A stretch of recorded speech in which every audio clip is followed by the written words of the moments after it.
What's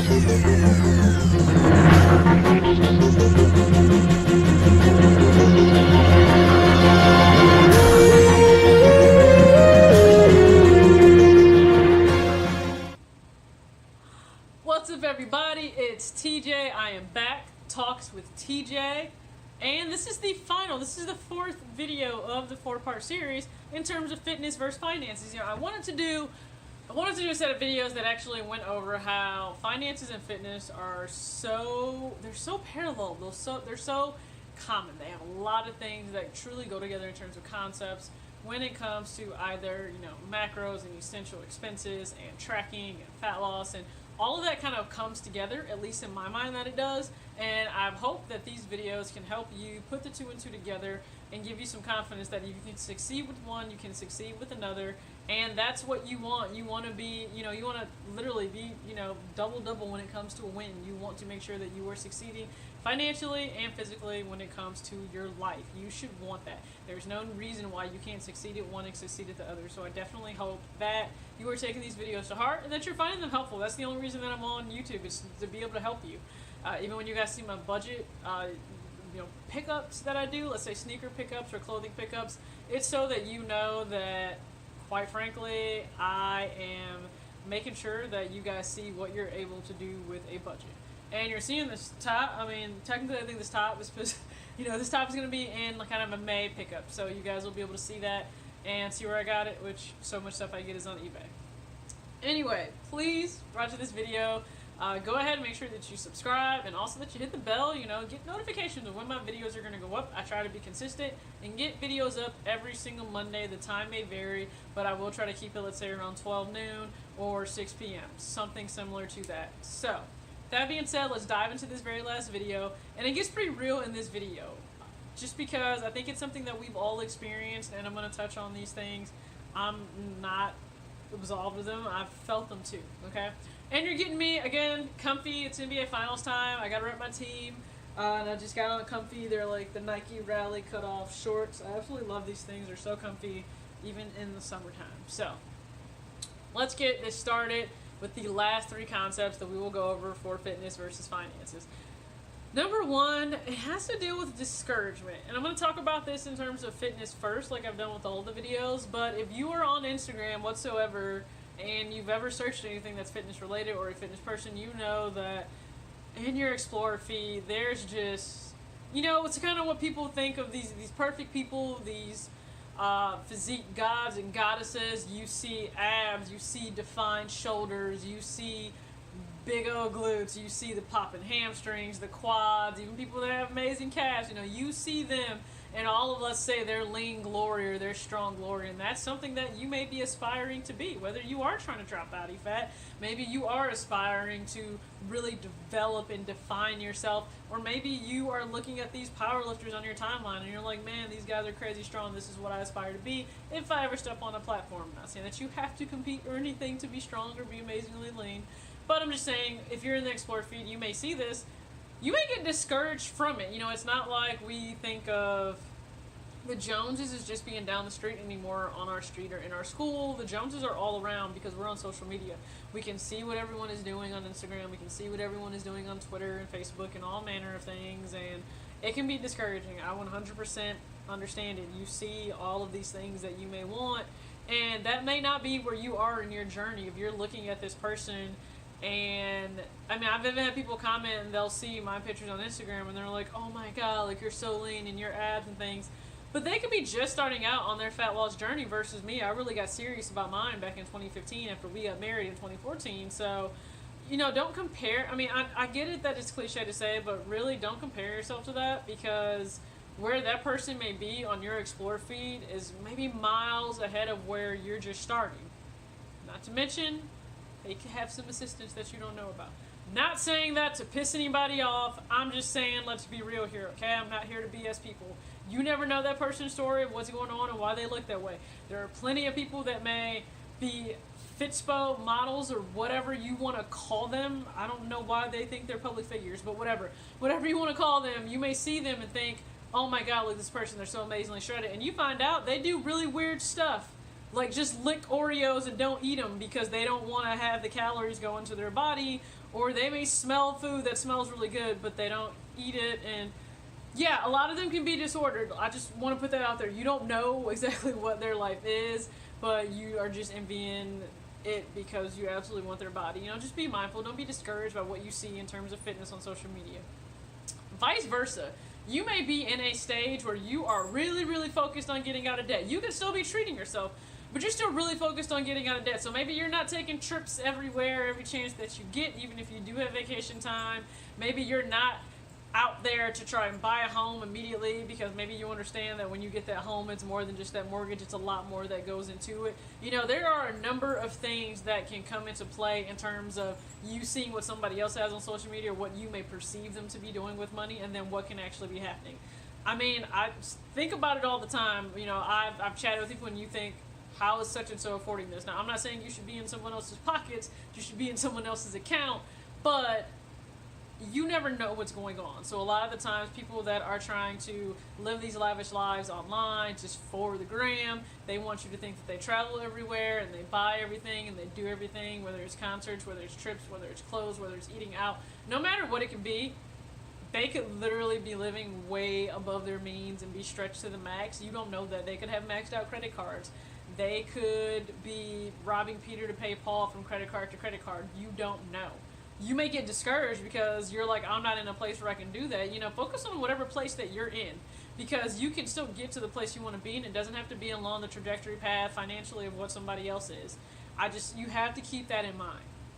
You really do. Even within, let's say, the debt-free community, you see people that, you know, use the Dave Ramsey thing of maybe they are on baby step number 3 where they paid off all their debt and now they're just in a race to get 6 months of expenses saved, so then they can start focusing on other things, you know, the baby step 4 and 5, and you're still stuck maybe in number 1 because you're just trying to get your $1,000 emergency fund. Don't be discouraged. It takes time, but you will get there. So just hopefully you keep that in mind. Second part is going to come down to the all or nothing people. Don't sit here and attack me for this, but in fitness and in finance, I think there are just all or nothing people, and they give a really bad name to just everything else, the rest of the cause. I'm gonna pick on vegans for a little bit here, only because I've seen people get attacked in videos where, let's say they set out to do something great in terms of make a vegan recipe for whatever it could be, and they found out down the road maybe an ingredient they used wasn't vegan. They're bad. They didn't realize that. You want to talk about attacked? You want to talk about people white knighting for this isn't a vegan meal and that's almost vegan, that doesn't count? And first off, calm the hell down. It's not that serious.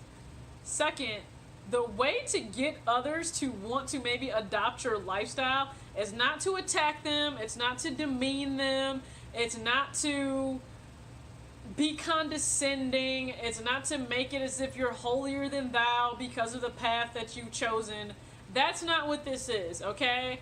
So calm yourself down. That's not the way to approach anyone that you may be trying to convert, if you will. Okay, if that person is choosing, let's say in fitness, to still want to eat meat and still eat animal products, guess what? That is their prerogative, it is their choice. You can try many different diets just to test them out, and you may find out that it may not be for you, that lifestyle may not be for you. That's all well and good, but understanding that you have to respect somebody's choice just like they're choosing to respect yours.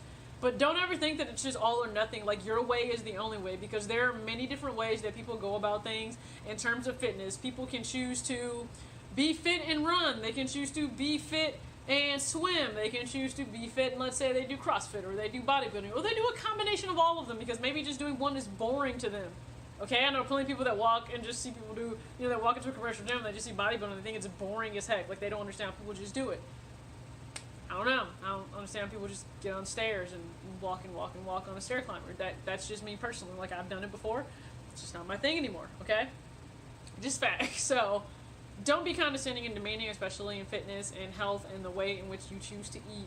Just don't do it. It's not a good look. Same thing goes for finances, and I've encountered this a lot, but you encounter it some, where people are extremely judgmental. from maybe, let's say, I'm going to pick on Dave again because I absolutely love him, but the Dave Ramsey camp, his philosophy being, this is the way you do it, beans and rice, rice and beans. You do not save any more than $1,000. You stop all investing for your 401k, and you never go out, and you never buy anything until you're completely out of debt.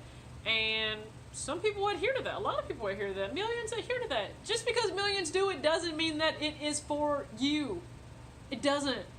And you don't have to feel guilty that you don't want to take every single step to the letter, to the T, to the paragraph and the section of the article, whatever it may be, for getting out of debt. You need to figure out what's going to work for you.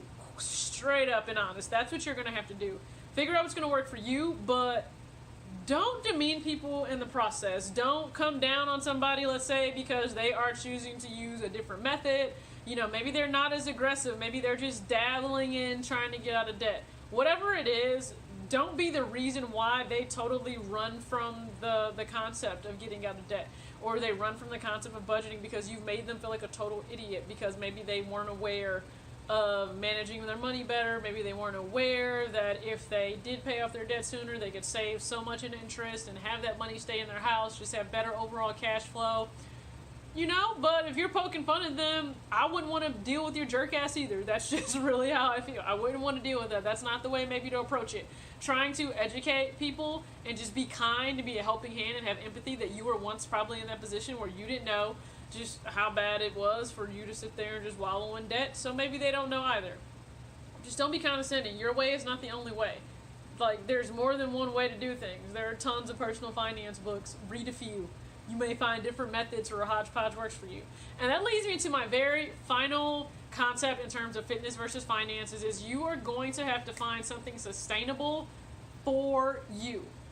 It can't be like a crash diet where you try to do something as quickly as possible just because, like I said before, that it's a fad and you think this is going to work and you can adhere to this, and a lot of times you can't, and then everything is derailed and it's terrible and you hate yourself and you hate your life, and that's not what you need to do. It needs to be sustainable for you. So that sustainability could be carb cycling and CrossFit in terms of fitness. It could be pescatarian and bodybuilding. It could be just any number. It could be if it fits your macros in a combination of running and calisthenics and weightlifting and running. I probably said running, whatever already, and just doing any manner of thing. Maybe that's fun and movement and challenging yourself. That's more so what I do. So I will do some just all calisthenic and bodywork workouts. I will run with the Nike Running Club app, do speed runs for a mile and a 5K and a 10K pace. I will do traditional bodybuilding. I will do strength training. There's tons of different things that you can do, but it has to work for you. It has to be something you're excited to do based on whatever I may be eating at the moment. I love it, and I can't wait to do it. Right now, my diet, especially at lunch, one part of my lunch it's lean ground turkey tacos or ground turkey nachos now. It used to be tacos, now it's nachos. I love it. Dude, I cannot wait until it's time for my lunch so that I can eat that and everybody in the office smells it and they're like, what you got over there? Yeah, it's great food. That's what I have over here. I love it, and it allows me to easily stick to my diet. Just like whatever I want to do for workouts, I'm able to stick to, and I absolutely love it. And if you want to see, just a sidebar, if you want to see some of the things that I do in terms of the Nike Training Club app, because I do use that, you can check out a video. I will put it at the end of this video. That way you can check it out. But yeah, different options. The same thing is going to have to go, I think even more so maybe for finances and budgeting your money and managing your money than with fitness. And I just say that because money's just tricky. You really have to do whatever works for you. And you have to do it based on, I think, your behavior. I think you have to be honest with yourself. You have to be honest with things that you may love and that maybe a temptation, maybe you don't want to give up. You see on this channel, I buy a lot of sneakers. I love sneakers, right? We all have something that we love. I love sneakers. Maybe it's Starbucks for you. I don't know what it is for you. I love sneakers. I love things that are Nike. Just like this pullover that I picked up, especially with playoffs here for the Warriors. I love those things. And I know that I'm going to want to continue to have them. I know that it also didn't mean that I had to give up saving. I chose not to give up. I partly stopped investing in my 401k, and I simply didn't want to give that up being as young as I am, and it's matched. So I do that. Not to mention I can write that off on my taxes at the end of the year. But so, I mean, I don't follow Dave's plan to the letter. I do what works for me. I still invest in my 401k. It works for me. We still save as a household every single month. It works for us. It gives us security. We give, we donate we give and donate every single month. Because it's something that we were comfortable doing. It's something we wanted to do regardless of getting out of debt. It didn't mean that we couldn't do the things we wanted to do. And you have to keep that in mind. I think that's just what that is. It has to be sustainable. It has to work for you. We budget. We each have what we call fun money, treat yourself money that each gets, and it doesn't matter what he does with his and what I do with mine. We can do whatever we want to do with it. If I want to spend mine all on shoes and clothes, I can do that, and he tends to spend his on food. Between Qdoba and Dairy Queen and all manner of other food runs, that's what a lot of his gets spent on. He does spend some on me, though. He does support me. He likes to spend some on me, too. But you have to do what works for you. And I think that's what this is all comes down to. You have to be sustainable. It has to be sustainable. If it's not sustainable, if it's not going to work for your life, if it's not going to be something that you know that you can adhere to, it's going to fail. And it's going to suck. And you're going to hate your life. So don't do that. Fitness and finances are so similar. If you can change your thinking, think that you can take control of this, you can do what needs to be done, your behavior will change, the results will change, you will get where you want to go. I hope that you got all of that out of these videos. Thank you so much for watching this 4th video. Again, be sure to watch all the other 3. I will be sure to put them below in the description box so you can click on them and watch them. If you got something out of this in terms of fitness and finances, just comment below, like, yeah, this made sense between fitness and finances. Maybe even comment what you're doing maybe better at. What is your strength? Is fitness maybe your strength in terms of what you've really got a hold of, or is finance your strength?